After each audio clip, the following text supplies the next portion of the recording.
Viande végétale des États-Unis, gelato d'Italie, les exposants locaux et étrangers sont occupés à conclure des accords avec les grossistes et les magasins d'alimentation et de boissons.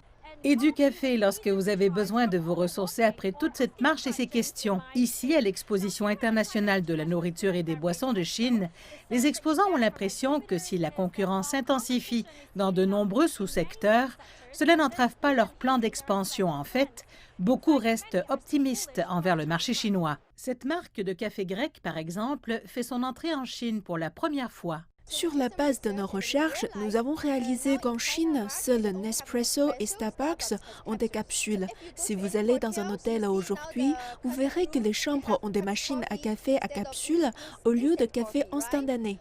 Mais c'est toujours un défi pour nous, car la plupart des clients croient que notre café en capsule est du café instantané. Nous devons donc les informer qu'ils doivent utiliser une machine. Entre-temps, cette entreprise de bonbons saisonniers et de bonbons de tous les jours, en affaires depuis 17 ans, prévoit élargir davantage sa gamme de produits. Nous nous concentrons sur certains compléments alimentaires pour la croissance des cheveux, de la peau, des ongles et pour ceux qui boivent, ce sont nos prochaines étapes. Le défi vient de la législation alimentaire chinoise, alors que certains ingrédients supplémentaires ne sont pas autorisés à être utilisés dans les aliments courants. Mais cela s'ouvrira étape par étape.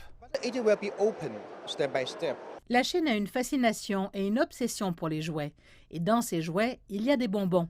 Cette entreprise a commencé à distribuer ses produits il y a un peu plus d'1 an. Nous positionnons nos produits dans le rayon de collation des supermarchés en Chine et non dans la section des jouets. C'est parce que, premièrement, l'espace alloué est plus grand et plus visible, ce qui fonctionne bien à des fins de marque. De plus, nous réalisons que les parents évitent souvent aujourd'hui l'allée des jouets.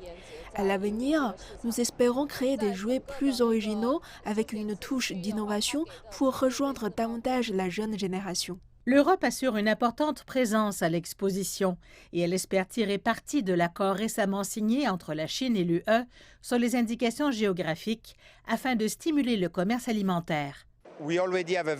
Nous avons déjà de très bonnes relations avec la Chine. L'an dernier, nos exportations vers la Chine ont battu un record historique. Cependant, nous sommes toujours confrontés à ce que j'appellerais des problèmes d'accès au marché en termes de permis d'importation. Donc nous avons toujours besoin d'un dialogue entre l'Europe et la Chine pour régler ce problème d'accès au marché afin que nous puissions exporter plus qu'aujourd'hui nos produits vers les consommateurs chinois. Le délégué européen ajoute que les consommateurs chinois apprécient les produits authentiques de grande qualité, mais il indique qu'ils sont aussi de plus en plus attirés par les produits qui ont une histoire.